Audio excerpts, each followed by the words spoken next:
more people to talk. So yeah, you say whatever you want. Yeah.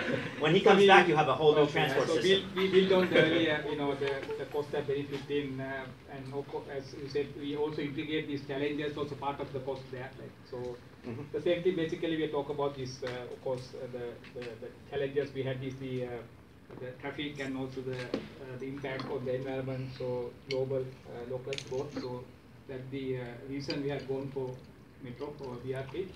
So, so one of the main gain, the benefit in terms of the environment is CO2 emission reduction, SPM and other particulate and other emissions, the outdoor air quality.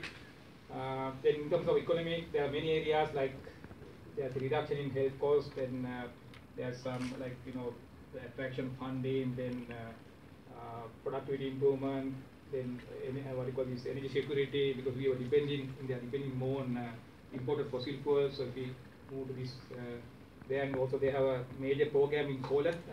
So presently, they are electricity is basically based on coal mainly. So, but it's still compared with the emission from a vehicle, when you go to the centralized coal power plant, we can control the emission. But in the future, we are expecting that there will be more solar and wind coming there, so that this carbon emission in the grid come down.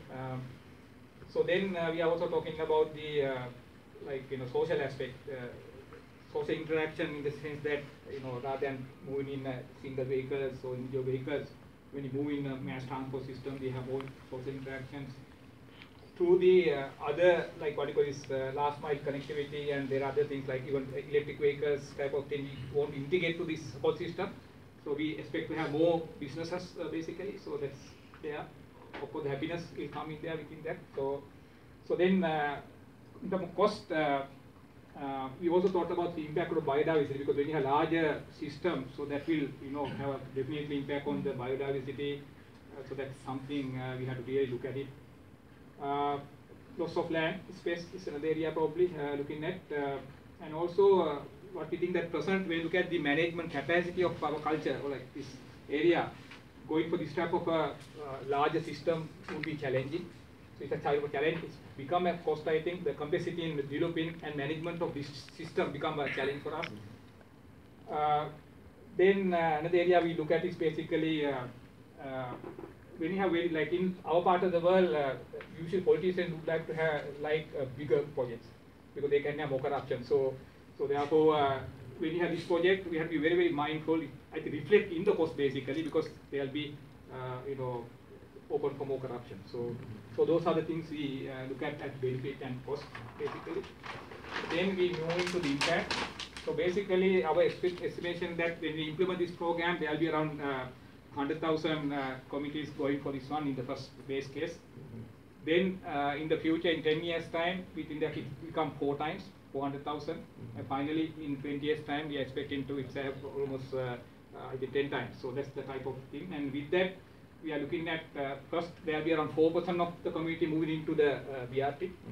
Then it will be increased to 20%, and our final target is to have 50% or more. So that's the target. And with that, these are the impact basically. We'll have 30,000 tons reduction and CO2, then 40,000 going into almost 100,000. That's the impact basically. Then we go into the final item, looking at the institutional systems basically. So here in Delhi, we want to have the Delhi city governor under that one to have a kind of structure we call BRT Delhi Corporation. Initially started in the initial stages like a government supported activity. There will be board of commission here basically representing the central government, probably the economic department or ministry. They represent from the city government. And also there will be an independent expert contributing to the overall management system. So that's the board of governors or commission. But there will be board of directors basically, again representing the key institution. And in addition, so this commission has the power to establish technical advisory committees. For example, environment side, road or infrastructure development, electricity, maybe traffic. So that flexibility they can get, they can harness any additional knowledge they need through technical advisory committees. So that's there. In addition, we have the team who run the business. One of the persons from the CEO will be there, like the directors. represent different area. So then under that one, in the operational level, you have the operational, the group, then admin and finance, marketing and advocacy, and technical and R&D type of. So those are the groundwork. That's the overall system. So with the time, after it's fully established, fully operationalized, we want to move this one from this mode to a kind of public cooperation. But that is not at the beginning. Once it's established, fully operational, then we want to move it to that level. That's the overall structure. So then enabling environment, there are several areas we look at it.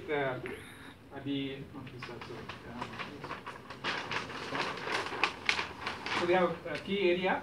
One is one of the area, the major thing is we think this one as a sustainable activity, sustainable development activity rather than just looking at one thing. So we want to integrate this one to a more broader context. So therefore we think that this system should have both sides, like front and back side connectivity. So we are looking at electric vehicles, non-motor transport, bike, walking, and also intermodal transport. Like we have like train systems, the BRT, we won't have intermodal transportation to link that, and also the last mile. So therefore, there will be a whole lot of other activity. Sustainable transport mode will come in there to support it. Then we want to have a communication strategy at the beginning, basically, even prior to establishing, covering public education campaign.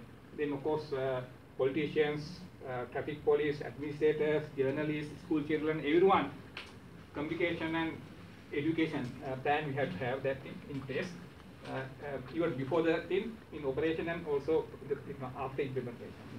They also we have to create a capacity building strategy by looking at the specific capacities there, technical and managerial. For example, in technical we have operational aspect of BRT and then design, maintenance.